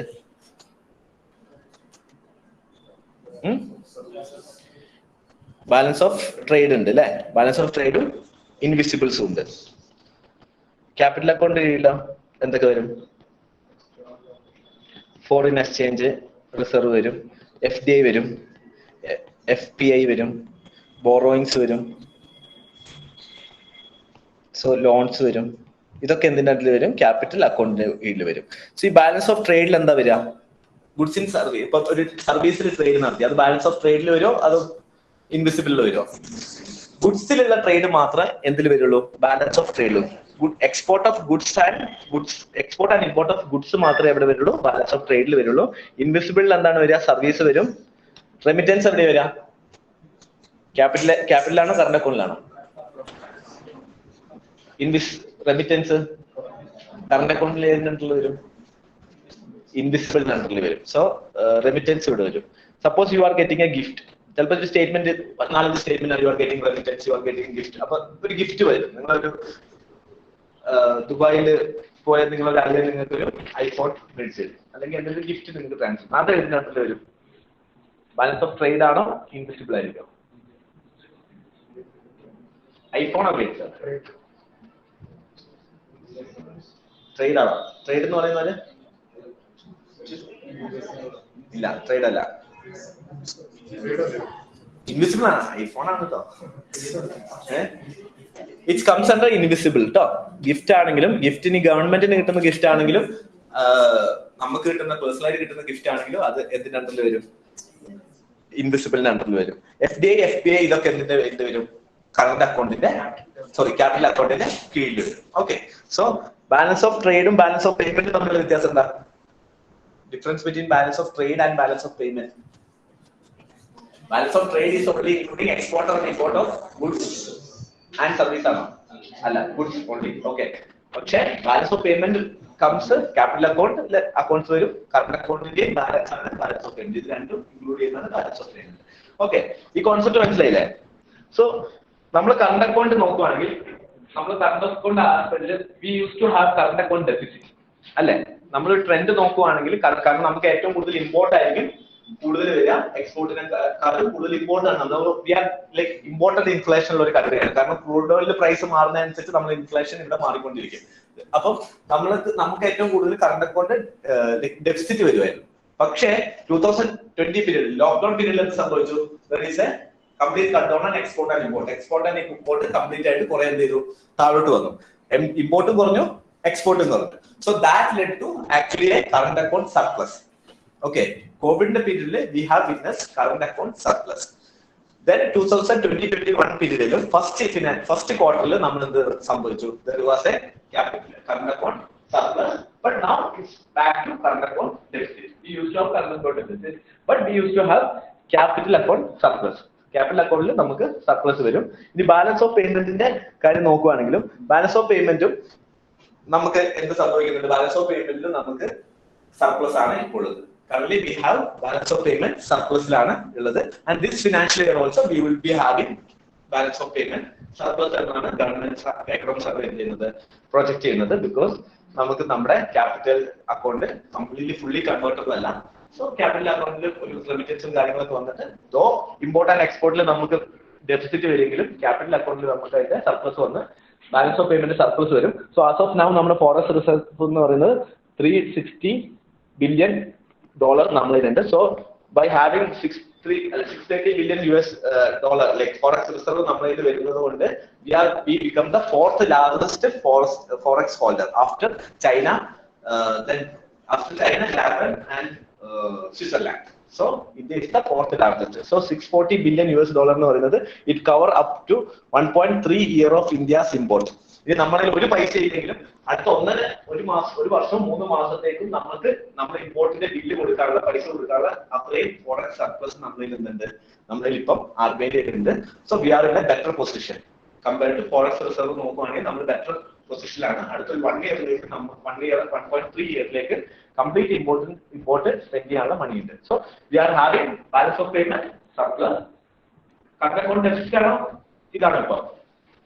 That's not important for police, but what is important? There was a current account surplus during 2020-21 period. There was a current account surplus. That is more important because usually അത് നടക്കാറില്ലാത്ത സാധനമാണ്. So there was a change of trend. സാധാരണ ട്രെൻഡിൽ നിന്നും മാറി നിൽക്കുന്നു. അതുകൊണ്ടാണ് അത് important ആവുന്നത്. അപ്പൊ അതൊരു ക്വസ്റ്റ്യൻ ചോദിക്കാൻ ചാൻസ് ഉള്ള ഒരു ഏരിയ ആയിട്ട് മാറും.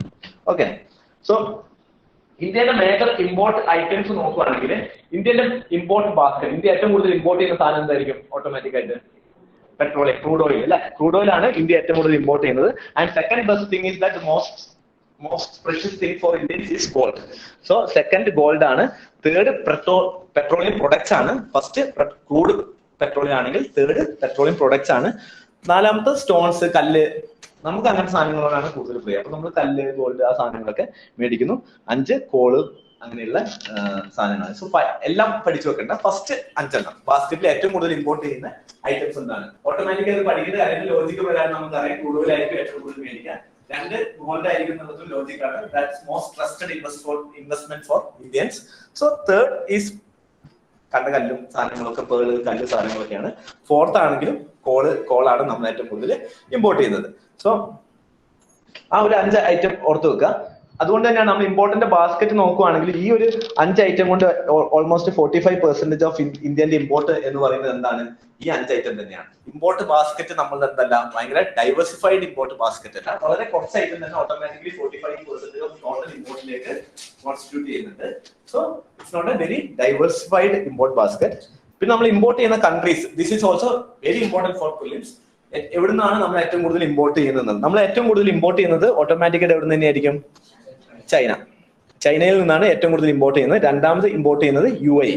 UAE again is a trade place ആണ്. സോ UAEയിൽ നിന്നാണ്, ചൈന ഒന്ന്, രണ്ടാമതായിട്ട് ഏറ്റവും കൂടുതൽ ഇമ്പോർട്ട് ചെയ്യുന്നത് UAE. Then comes to US, then Saudi Arabia and Iraq. Again first 5 മതി, ഇത് പഠിക്കണമെന്നില്ല. ഏറ്റവും കൂടുതൽ നമ്മൾ ഇമ്പോർട്ട് ചെയ്യുന്നത് ചൈനയിൽ നിന്നാണ്, അതിനുശേഷം UAEയിൽ നിന്നാണ്, പിന്നെ USA, then Saudi Arabia, Iraq. ഈസിയാണ് അല്ലെ? നമ്മൾ അറിയുന്ന 5 കാര്യങ്ങൾ. ഏറ്റവും കൂടുതൽ നമ്മൾ, അതുകൊണ്ടാണ് നമ്മൾ ഏറ്റവും കൂടുതൽ ഡിപ്പെൻഡ് ചെയ്തിരിക്കുന്നത് ചൈനയാണ്. സോ ചൈനയായിട്ട് എതിരെ നമ്മുടെ എക്കണോമിക് സാങ്ഷൻസും കാര്യങ്ങളും പ്രോഗ്രാംസും ഒന്നും വർക്ക് ചെയ്യാത്ത ഏറ്റവും വലിയ പ്രശ്നം എന്താ വെച്ചാൽ we are actually depend on China than China depend on us. Okay, so ഇമ്പോർട്ടിന്റെ കോൺട്രിബ്യൂഷൻ അങ്ങനെയാണെങ്കിൽ എക്സ്പോർട്ട് നമ്മൾ നോക്കുകയാണെങ്കിൽ എഗെയിൻ ഒരു പാറ്റേൺ നിങ്ങൾക്ക് കാണാൻ പറ്റും. നമ്മൾ ക്രൂഡ് ഓയിൽ ആണ് ഏറ്റവും കൂടുതൽ ഇമ്പോർട്ട് ചെയ്യുന്നത്. ഏറ്റവും കൂടുതൽ എക്സ്പോർട്ട് ചെയ്യുന്നത് എന്താണ്? Petroleum products. നമ്മൾ ക്രൂഡ് ഓയിൽ ഇമ്പോർട്ട് ചെയ്യും. We have refineries here. We refine and make petroleum products and we will export to African countries, Sri Lanka, Bangladesh, neighboring countryയിലേക്ക് നമ്മൾ എന്ത് ചെയ്യും? നമ്മൾ എക്സ്പോർട്ട് ചെയ്യും. സോ ഏറ്റവും കൂടുതൽ നമ്മൾ എക്സ്പോർട്ട് ചെയ്യുന്നത് പെട്രോളിയം പ്രൊഡക്ട്സ് ആണ്. ദെൻ അഗെയിൻ കല്ല്, നമ്മൾ റിഫൈൻഡ് ആയ കല്ല് എടുത്തിട്ട് നമ്മൾ അതിനകത്ത് പണിയൊക്കെ എടുത്ത് കൊത്തുപണികളൊക്കെ എടുത്തിട്ട് നമ്മൾ എന്ത് ചെയ്യും? നമ്മൾ തിരിച്ച് അത് അയക്കും. So again call, then iron, then drug formulation. So we are the pharmaceutical company of, we are the pharmacy of the world alle. World il ഏറ്റവും generic drugs ഏറ്റവും കൂടുതൽ പ്രൊവൈഡ് ചെയ്യുന്നത് ആരാണ്? ഇന്ത്യ ആണ്. So fourth important item എന്ന് പറയുന്നത് drugs and formulations ആണ്. Then again gold. We are like bringing gold and making some changes and we again exporting it. So export basket നോക്കുകയാണെങ്കിലും അത്ര ഡൈവേഴ്സിഫൈഡ് എക്സ്പോർട്ട് ബാസ്ക്കറ്റിൽ അറൌണ്ട് 40% ഈ top 5 item വരുന്നുണ്ട്. That is first petroleum product ആണ്. Second എന്താണ്? Pearl, കല്ല് സാധനങ്ങളാണ്. Third iron and steel. Fourth pharmaceutical products, drugs ആണ്. And fifth ഈ 5 സാധനങ്ങൾ ഓർത്ത് വെക്കണം കേട്ടോ. ഇത് ഓർത്ത് വെക്കണം. നിങ്ങൾക്ക് ലോജിക്കായിട്ട് ആലോചിച്ച് കഴിഞ്ഞാലും പെട്രോള്, ക്രൂഡ് ഓയിൽ ആണെന്ന് എനിക്ക് പഠിക്കാതെ തന്നെ ഓട്ടോമാറ്റിക് ആയിട്ട് വരും. നമ്മൾ എക്സ്പോർട്ട് ചെയ്യുന്നതും ക്രൂഡ് ഓയിൽ ആയിരിക്കും ഏറ്റവും കൂടുതൽ ഉള്ളത്. പെട്രോളിയം പ്രൊഡക്ട്സ് ആണുള്ളത്. എക്സ്പോർട്ട് ഡെസ്റ്റിനേഷൻ നോക്കുകയാണെങ്കിൽ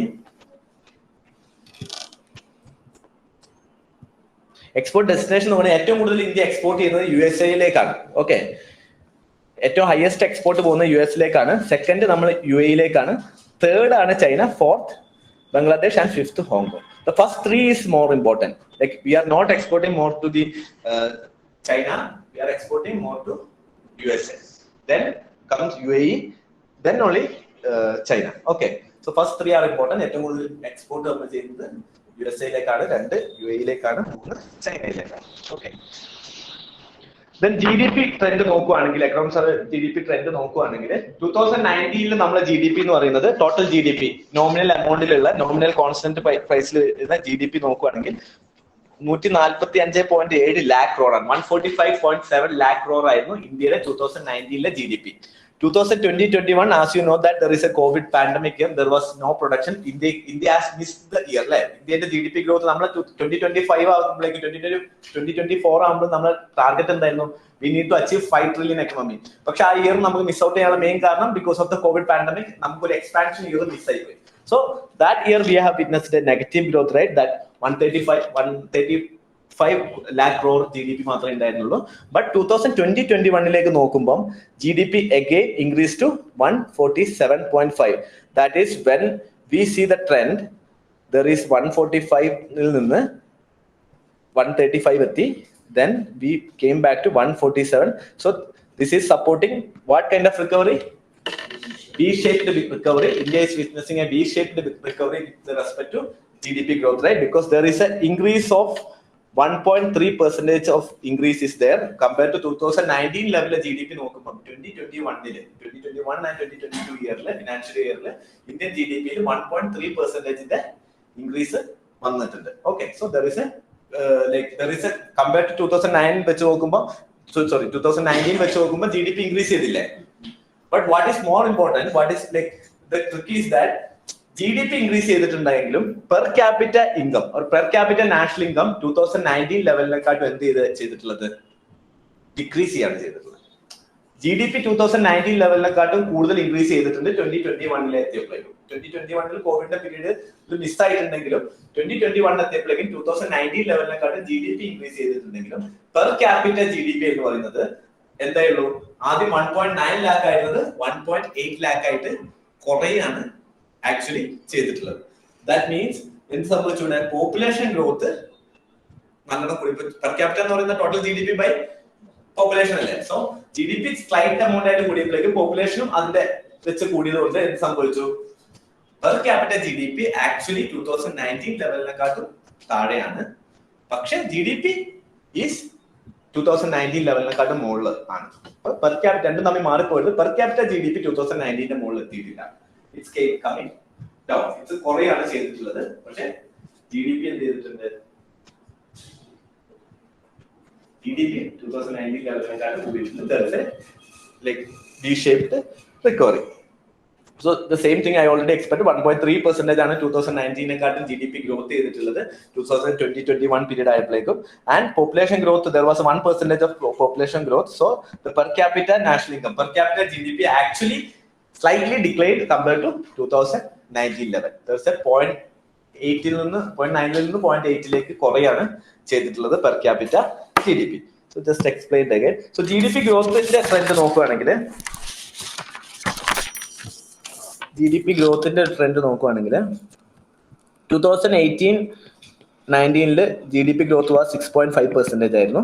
2019-20 again already GDP growth declining സ്റ്റേജിൽ തന്നെയായിരുന്നു before Covid. That's what like GDP കോവിഡിന്റെ മുമ്പ് ഡിക്ലൈൻ സ്റ്റേജ് തന്നെയായിരുന്നു. അപ്പോഴാണ് നമ്മൾ ലൈക്ക് നരേന്ദ്രമോദിയൊക്കെ കുറ്റം പറയാൻ വേണ്ടി തുടങ്ങുന്ന സമയത്താണ് കോവിഡ് വന്നത്. സോ ഈ actually escaped by answering like ബാക്കിയെല്ലാം കോവിഡിന്റെ പേരിൽ ഡിക്ലൈൻ ആയി എന്ന് പറഞ്ഞ് രക്ഷപ്പെട്ടു. സോ 4.4% ആയിട്ട് GDP ഡിക്ലൈൻ ചെയ്തു 2019-20 ആയപ്പം. And as you know that 2020 period there was a negative GDP growth. It came down to 7.1%. But this year 2021 to 2021 period like GDP has, the survey says that GDP growth rate is 9.2%. And next year, that means survey is predicting the growth rate of 2020 to 23. Next financial year survey growth predict ചെയ്യുന്നത് 8 to 8.5% ന്റെ ഇടയിലായിരിക്കും എന്നാണ്. Because survey saying that though every economical fundamentals are strong for India, but there is a high level of uncertainty. We do not know what will happen the next year or next month. So because of this uncertainty, we are like projecting the low GDP growth. IMF also like projected India's growth rate around 7.5% next year, and World Bank also projected around 9% this year. So this economic survey also projecting the somewhat the same level rate, 8 to 8.5% for the next year GDP growth. But what you can see that there was a declining of GDP in COVID periods, -7%, but it came back to 9.2% last year. 2021 1 to 2022 period there is a GDP growth rate. And again, it has like there is a slide. It's projected. It's not happened. It's projected that there will be 8.8 to 8.5% of GDP growth in the coming financial year. We'll see what will happen. So that's all about the chapter first. Okay. Ini angotulla chapter ennu പറഞ്ഞാൽ physical development chapters ആണ്. Physical development how economical physical policies are handled and revenue deficit കാര്യങ്ങൾ എങ്ങനെ പോകുന്നു, trend analysis കാര്യങ്ങൾ. Here also what is more important again is static topic. ഇവിടെ data ആയിരിക്കും കൂടുതൽ നമ്മൾ പറയുന്നുണ്ടാവും. Static topic ആയിരിക്കും കൂടുതൽ വരിക. Just physical development introduction we will wind up for today. Then I will take the remaining topic tomorrow. Like we'll take around 3 classes to cover economic survey. Then we'll cover budget. Okay. Economic survey physical policy. There is a chapter for external sector. Like there you have to study international investment position, and there are some terms are there. Then inflation, one separate chapter is allocated. There is one chapter for industrial sector, service sector, and agriculture sector. So almost entire syllabus is there, but there is nothing new actually from the perspective of prelims. But there are some trends and data which you should know. But what is more important again is basic. So physical development എന്ന് പറഞ്ഞാൽ എന്തായിരിക്കും, physical policy എന്ന് പറഞ്ഞാൽ എന്തായിരിക്കും? Just for brush up, the same static work. എന്തായിരിക്കും physical development? Physical policy എന്ന് പറഞ്ഞാൽ എന്താ? Policy of the RBI, right? Allah. Policy of the government. So physical development, physical budget എന്ന് പറഞ്ഞാൽ ഗവൺമെന്റിന്റെ revenue, spending, receipts and spending നെ പറ്റി deal ചെയ്യുന്നതാണ് physical policy എന്ന് പറയുന്നത് അല്ലേ? So physical policyന്റെ അണ്ടറിൽ രണ്ട് സാധനം ഉണ്ട്. എന്തൊക്കെയായിരിക്കും? Revenue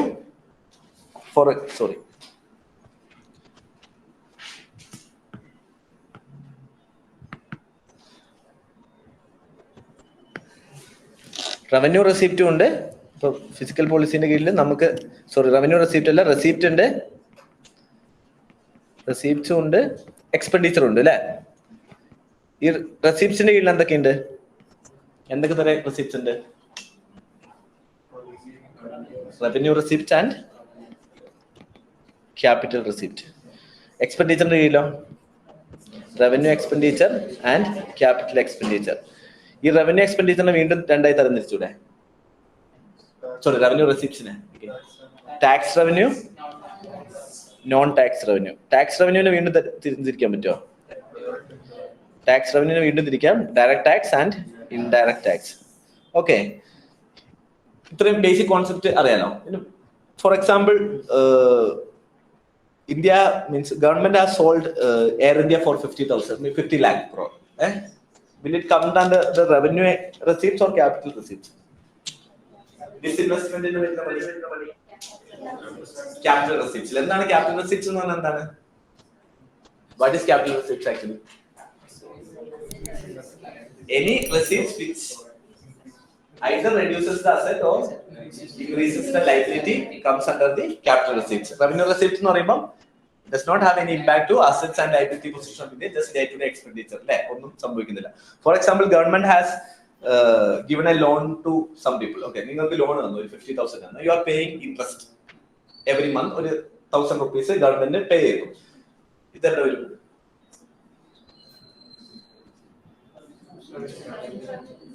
റവന്യൂ റെസിപ്റ്റ്സ് ആണോ ക്യാപിറ്റൽ റെസിപ്റ്റ്സ് ആണോ? റവന്യൂ റെസിപ്റ്റ് ആണ്. അതായത് നിങ്ങൾ കൊടുത്ത ലോണിന്റെ ഇൻട്രസ്റ്റ് ആണ് നിങ്ങൾ അടയ്ക്കുന്നത് അല്ലെ? ഇൻട്രസ്റ്റ് അടയ്ക്കുന്നത് ഗവൺമെന്റിന്റെ റവന്യൂ ആണ്. Suppose you are repaying the loan, നിങ്ങൾ തന്ന ലോണ് ഗവൺമെന്റിന് റീപേ ചെയ്യുന്നു. It come under revenue receipt of capital receipt? Revenue receipt അല്ലെ? ക്യാപിറ്റൽ റെസിപ്റ്റ് അല്ലെ? ക്യാപിറ്റൽ റെസിപ്റ്റ് കാരണം നമ്മുടെ ഗവൺമെന്റിന്റെ അസറ്റ് കുറഞ്ഞു, നിങ്ങൾ പൈസ തിരിച്ചു തന്നു. ഗവൺമെന്റ് നിങ്ങളുടെ അസറ്റ് ആയിരുന്നു, ഗവൺമെന്റിന്റെ അസറ്റ് കുറഞ്ഞു, പൈസ തിരിച്ചു തന്നു. ഓക്കെ, ഡിസ്ഇൻവെസ്റ്റ്മെന്റ് നടക്കുമ്പോൾ എങ്ങോട്ട് വരും?